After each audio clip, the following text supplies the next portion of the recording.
El enigma de la piedra de Rosetta, descifrando antiguas escrituras.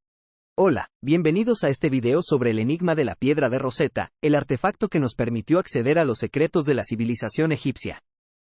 En este video vamos a conocer la historia y el significado de esta piedra milenaria que contiene un mensaje escrito en 3 lenguas diferentes: jeroglífica, demótica y griega.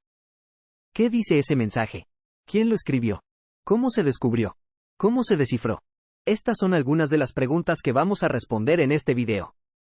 La piedra de Rosetta es una estela o placa conmemorativa que data del año 196 a.C. Fue erigida por orden del faraón Ptolomeo V Epífanes, el quinto gobernante de la dinastía tolemaica, que era una dinastía griega que gobernó Egipto desde el año 305 hasta el año 30 a.C. Los tolemaicos eran descendientes de uno de los generales de Alejandro Magno, que conquistó Egipto en el año 332 a.C. Los tolemaicos adoptaron muchos aspectos de la cultura egipcia, como el culto a los dioses locales y el uso de los jeroglíficos, pero también mantuvieron su lengua y su religión griegas. El decreto que contiene la piedra es un documento oficial que proclama la lealtad y el apoyo de los sacerdotes egipcios al faraón Ptolomeo V. El decreto enumera una serie de beneficios y privilegios que el faraón concedió a los sacerdotes, como exenciones fiscales, donaciones de tierras y templos, y honores religiosos. El decreto también exalta las virtudes y los logros del faraón, como su victoria sobre sus enemigos extranjeros y su generosidad hacia su pueblo. El decreto termina con una orden de grabar el texto en estelas de piedra o metal y colocarlas en todos los templos de Egipto, junto a las estatuas del faraón y de los dioses.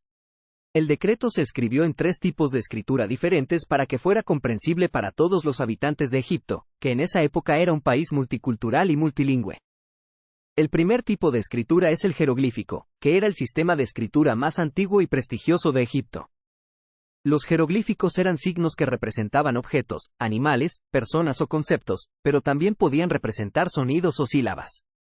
Los jeroglíficos se usaban principalmente para inscribir textos sagrados y ceremoniales en los monumentos y las tumbas. El segundo tipo de escritura es el demótico, que era una forma simplificada y cursiva del jeroglífico. El demótico se usaba para escribir textos administrativos, legales y comerciales en papiro, que eran fragmentos de cerámica o piedra. El demótico era el idioma más hablado por los egipcios nativos en esa época.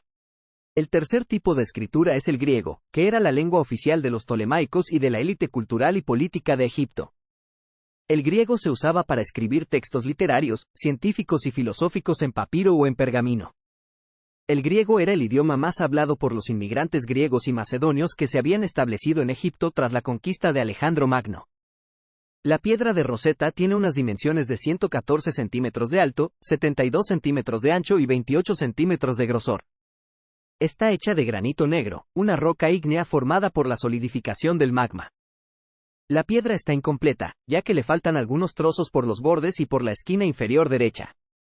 La piedra tiene una superficie lisa y pulida, con una inscripción grabada en relieve en una sola cara.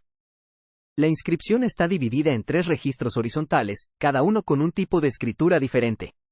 El registro superior tiene 14 líneas de jeroglíficos, el registro medio tiene 32 líneas de demótico y el registro inferior tiene 54 líneas de griego. El contenido de la piedra es el mismo en los 3 registros, aunque hay algunas diferencias en el estilo y el vocabulario. El texto jeroglífico es el más breve y conciso, mientras que el texto demótico es el más largo y detallado.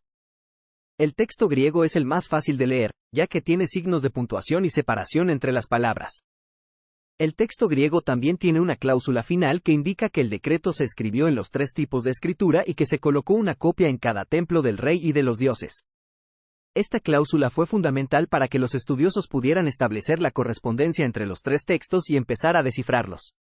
La piedra fue descubierta el 15 de julio de 1799 por un oficial francés llamado Pierre-François Bouchard, que formaba parte del ejército napoleónico que había invadido Egipto un año antes. Bouchard estaba supervisando la construcción de un fuerte en la localidad egipcia de Rosetta, situada a unos 65 kilómetros al noreste de Alejandría, en la desembocadura del río Nilo.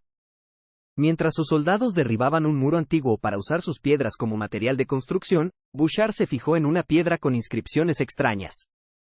Al ver que tenía también un texto en griego, se dio cuenta de que podía ser una pieza importante para entender la cultura egipcia. Bouchard informó de su hallazgo al general Jacques-François Menot, el comandante en jefe del ejército francés en Egipto. Menou ordenó enviar la piedra a Alejandría, donde se encontraba un grupo de científicos e intelectuales franceses que habían acompañado a Napoleón en su expedición con el fin de estudiar la historia, la geografía y la naturaleza del país. Este es el final de este video sobre el enigma de la piedra de Rosetta, el artefacto que nos abrió las puertas al conocimiento de la antigua civilización egipcia. Espero que hayas disfrutado y aprendido con este video. Si te ha gustado, no olvides darle a like, compartirlo y suscribirte al canal. También puedes dejarnos tus comentarios, preguntas o sugerencias sobre este tema o sobre otros temas que te interesen. Gracias por tu atención y hasta la próxima. Adiós. Sonrisa.